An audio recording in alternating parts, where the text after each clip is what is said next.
Day 3 of the daily vlogs is here. Wow, we've made it 3 days. I'm pretty impressed, honestly. I will take that. Today we are not going training, actually. So today is going to be,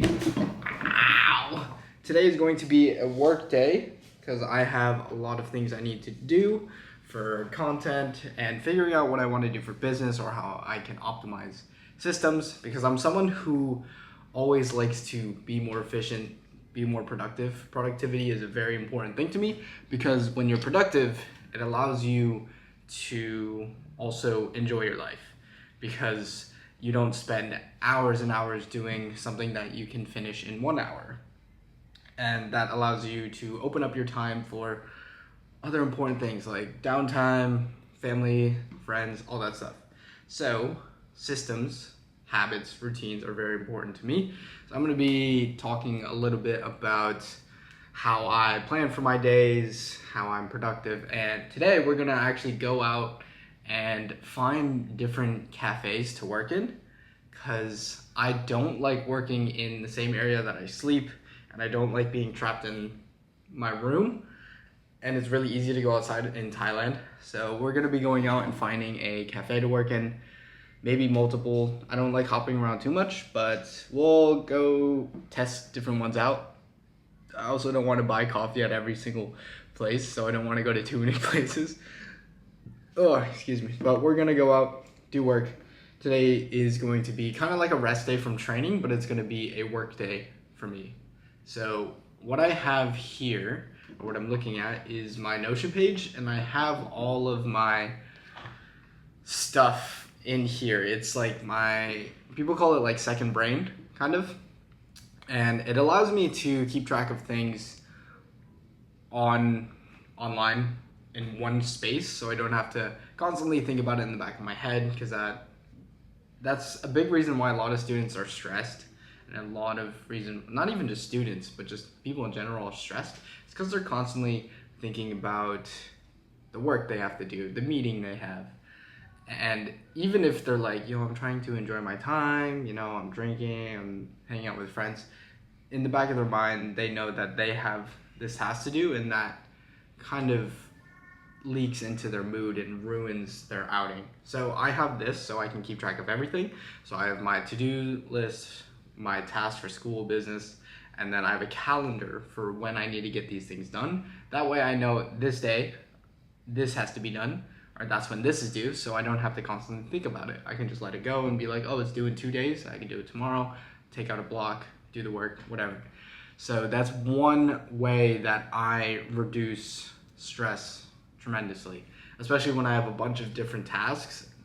Planning and really having somewhere else to put your deadlines and all that stuff is extremely beneficial. So in here I have like my health, I have some manifestation stuff, career, so that's going to be content, that's going to be my one-on-one fitness coaching. If you guys are interested and want to apply, you can book a call down below, whatever, no pressure. But I manage all of my clients, content schedule, and all of the stuff in that one. And then I have a school one, so I have class schedule, I have assignments, deadlines, notes, all that stuff. And then I have a finance tracker, talking about income and expenses, really basic stuff. I have a 10-year plan. So what do I want to achieve in 10 years? What do I want to achieve in 5 years? So I kind of break it down this way. What do I need to be doing month by month? I have progress check-ins. This was for like a detox I was doing. I have a monk mode thing that I did before, and then another challenge for like just other things that I'm doing. So that's kind of what I have. If you guys are interested in that, I can make it so you guys can have it as well. Just let me know in the comments. I don't know if people will want to use this or not, because I'm a very serious planner, and not everyone plans to the extent that I do. Like when I'm in school, I plan pretty much every hour of my day.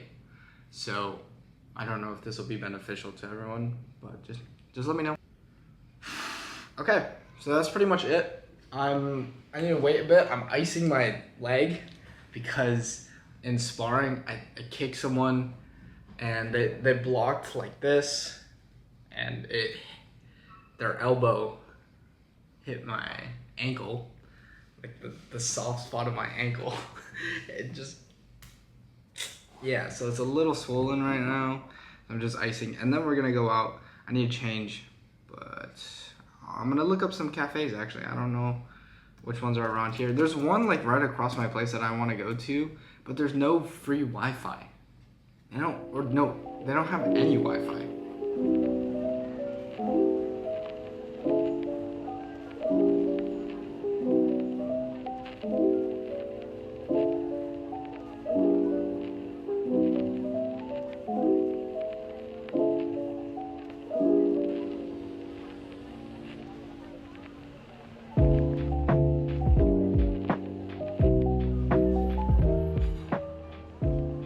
We're back, just got the first work block done, and I was pretty productive, playing a few videos, got some scripts done, and I sent emails and all that stuff. So now I'm back at my place because one, I drank coffee, so I had to take a shit, and two, I need to record voiceovers for my next 2 reels, and then a day in the life voiceover. Wait, do I have to do a voiceover? I don't know. Yeah, but then I have a second work block, which I will leave for, which is mostly editing, because I need to do the voiceovers for the reels, and then I can go edit. So I'm gonna go to another cafe. I need to send a email to my newsletter, so I gotta do that. And that's pretty much it. I don't have too much work today. But let me show you how the process of making the reels that I make is. So I have a Google Doc right in front of me, which is the script that I use. For the reels, I script these word for word because I only have 60 seconds, so I want to make these impactful, concise, use all the storytelling techniques, and I have all these different structures. So those are really optimized for kind of like virality and stuff. For the YouTube videos, they're not scripted. I just have a main idea that I'm gonna talk about for the video, and I just say whatever I want. That's why I prefer the YouTube videos. But these ones are good because they're a lot more engaging and they help with growth. So that's why I do these ones. But also they're a lot more controversial because that's the way I position them. A lot of people don't know this, but I'll say words in a way that like really exaggerate what's going on for dramatic effect. And also I'll say things that I know people will get mad at, right? Because people like to correct other people. So sometimes I'll say things wrong on purpose, so people will correct me in the comments. More comments improves engagement, and that helps boost the videos. A lot of people don't know this, but I had a viral video that hit, I think, 1.5 million views right now. It's my most viral one because so many people hated on it. And a lot of people don't know that I manufactured that video on purpose to do that. So I spent 2 hours on the script with one of my coaches, and we just went through word for word, rereading, emphasizing it, changing out different things that made it more dramatic. And I did it in a way so people would get mad and they would comment something like, "Oh, you're such a bad friend," or "You're all doing all that stuff," and it worked. So I got tons of comments, got tons of shares, and it hit 1.5 million views. So that's cool.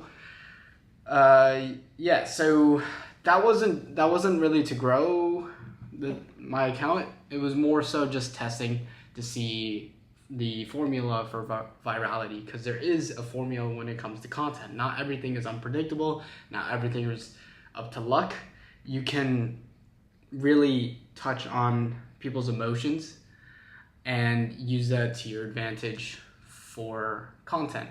So some things that you can keep in mind are like, is it shareable? So the main ways that you can make content for that is if it's funny, or if it's something that makes people mad. So friends can hate on the video together. So that increases shares, engagement, all that stuff. For these, I play on negative emotions because I don't really care what people think. So if they want to correct me, go for it. If they want to tell me I'm a bad person, whatever, go for it, because what I said in the video is not actually completely true. So I just changed the truth a little bit and change the structure. And I was doing that just to see if it was going to work, and it did. So now I know the formulas and the systems for making viral videos. So I'm just trying to do that in a different way now. So that's one thing you can keep in mind. But not everyone likes to go the controversial route. I don't want to do that for every video. Like I said, I was just doing that to test, but that's something that you can keep in mind. Because I do a lot of research on content, social media, and all that stuff. So I like to test different things. Okay, so for this reel, first one is episode 10 of my Muay Thai series. I started it on Instagram because I was like, I want to have my first Muay Thai fight, so like I'm gonna move to Thailand, train Muay Thai. And, I've gotten pretty far. That's exactly what I'm doing. I'm here in Thailand. I moved last week and I've been training Muay Thai, so it's pretty sick. And I need to do an update. So this one's kind of about ego check, about sparring. Let's see if I can give you an example of actually what I was talking about. Like here. So the script is, I've been training Muay Thai for I misspelled it. I've been training Muay Thai for about a year now, and I thought I was pretty good. But sparring in Thailand made me rethink my life choices. So what this does is it introduces the concept Muay Thai for about a year, shows proof, credentialism. I have experience with Muay Thai, and I thought I was pretty good, right? That's kind of relatable. People think they're decent at, whatever they're doing, especially if you do it for a year. But, so I add a little twist to it. Sparring in Thailand made me rethink life choices, and it adds a little twist, and it's like, oh, what were the life choices? What were this and that? So that's breaking down the hook. Next line is, before coming, I watched a ton of ONE FC fights. If you don't know ONE FC, it's one of the biggest promotions for Muay Thai out there. It's like UFC Glory, but it's ONE FC. Pretty sure either way, big thing. It's essentially like the NBA or NFL of Muay Thai. Okay, so I watched a bunch of those videos on YouTube, and let me read the line now that you have the context. Before coming, I watched a ton of ONE FC, and I thought if I ever got into a fight, it would look something similar. So saying that, I chose that way to say it because in the comments, people are going to be like, you really thought you would look like a ONE FC fighter? You really thought you could compare yourself to Talman Chai? You really thought like these sort of things? So I word it that way specifically. People can bash me. I don't really care. Instagram is not really my main platform. It's not something I care about that much. So I'll just post whatever I want.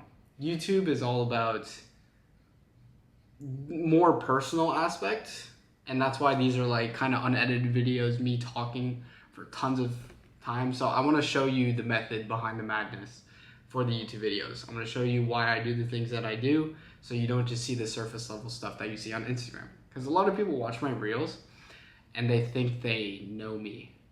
They think they understand what I've gone through. They think they understand my life just from a 60-second reel. Like, that's why I'm so unbothered by comments. Like, how can you be affected by that? They don't know me at all. All they did was watch a 60-second reel on Instagram. That's not even completely true because I made them believe what they wanted to believe. I messed it up. People will believe what they want to believe, so no matter what I say to them, they'll just come to their own conclusion based on their own premonitions and their own preconceived biases of me. So I don't really care what they think. And it's like, dude, it's 60 seconds. How am I supposed to share my life story and go into detail about all that stuff? But yet this person still thinks they know me and comments all this stuff. So I'm just like, it doesn't affect me at all. But that's kind of why I made the YouTube videos. So for these, I can really talk through why I do the things that I do, what goes through my mind, and all this sort of stuff. Like the Instagram, for example, like I just told you, I talked about the viral video that I had. A lot of people have their own conclusions about that. And I just explained to you that I made it that way so people can draw their own conclusions. And, you know, I don't know, call me out or whatever. Like, now you know that that's why I made that video. Like, it's the complete opposite of what everyone who watched that video thinks. And that's why I made these YouTube videos. So for those watching the YouTube videos, you guys are the real OGs. You guys know what's happening behind the scenes. You know the method behind the madness. I love saying that. Oh my god. The weather's really nice today. It's not super hot. Every time I leave the building, I always dread going outside because of how warm it is. But today's pretty nice. It's kind of crisp breezy out. Oh, this one's done. So 10. Okay, yeah. So now that this is all downloaded, I need to share the rest of the files to my computer. Oh, I need to grab my hard drive for editing, and then we will head to the cafe. Woohoo!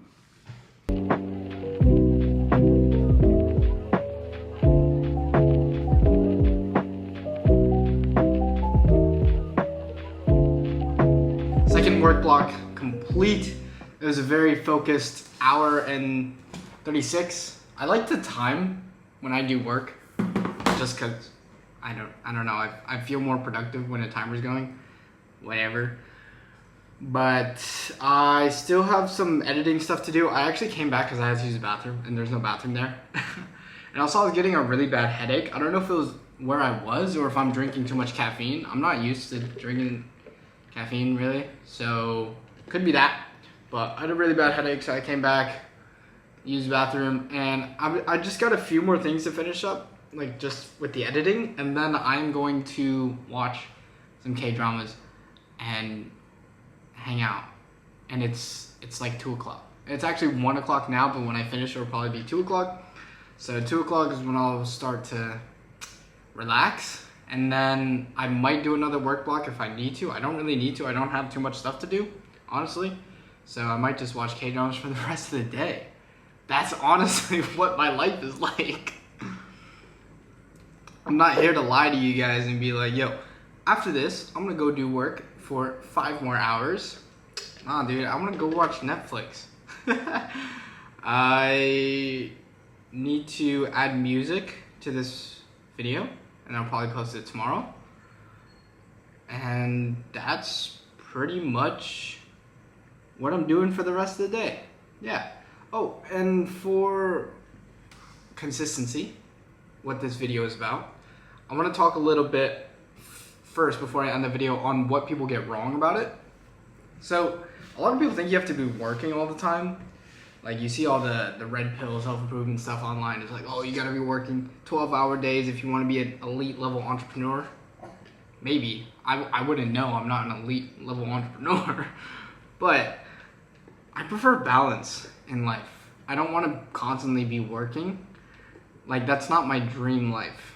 My dream life is where I do a few hours of focused work, and that is enough to support me, right?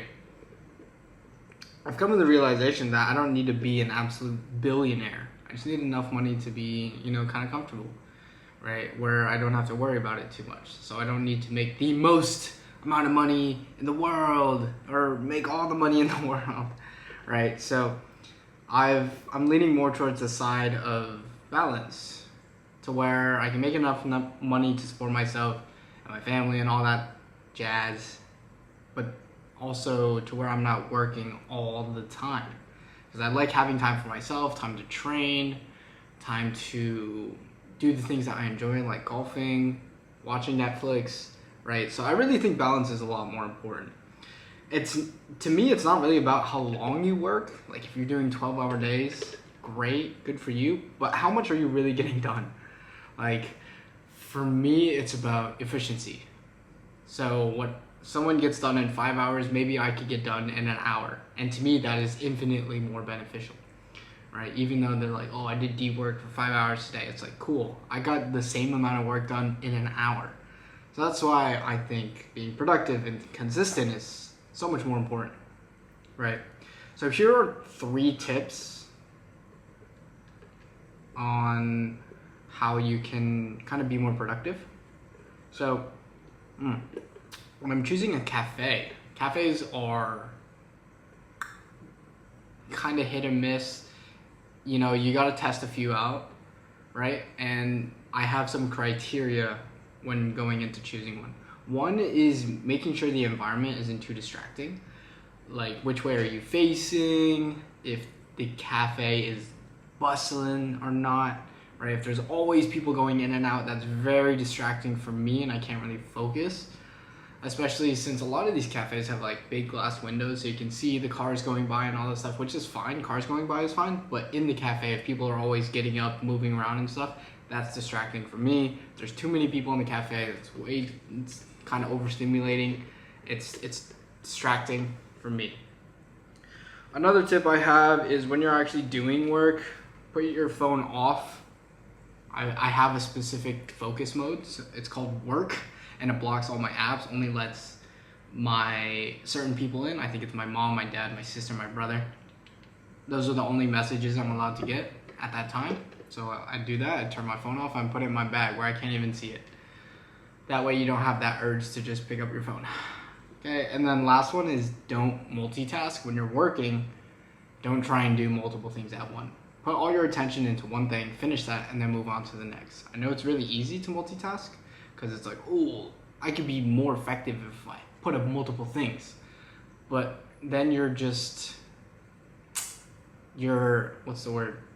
Like we have a, what's it called? Like a cognitive capacity or something to where you can only divert so much of your attention to something else. Because when you're doing 2 different things, instead of having one thing have 100% of your attention, it becomes 50-50, and then you're less productive. So just focus on one thing. And let's say, when it goes to cafes as well, it's also like, how's the lighting there? I like natural light. If I'm by the sun, right, and I can see that goes through the cafe, but it's not directly shining on me because I don't want glare on my computer. They have Wi-Fi, but that's not really a problem here. Most places have Wi-Fi. What else? Price for food, what they have. Like if this matcha latte was actually pretty expensive. It was $165, which is expensive for Thailand. That's like $5. That's really expensive for Thailand. And I like the place because it was kind of modern. I prefer modern, but I don't know if it was the lighting situation or where I was sitting, it was hurting my head, or it was the caffeine. There's so many different factors, but those are some things you can keep in mind. Whew. But those are my tips for productivity. And that is kind of how I stay productive during my rest days. I really break up my days. First half is all about work. Second half is about relaxing, training, and enjoying my time. So yeah, I hope you took something away from this video. If you guys want to see what training days look like, or training days look like, then you can check out this video. Pretty sure it's over here. I always mess it up, but you'll love that video if you enjoyed this one. All right, see ya. Bye.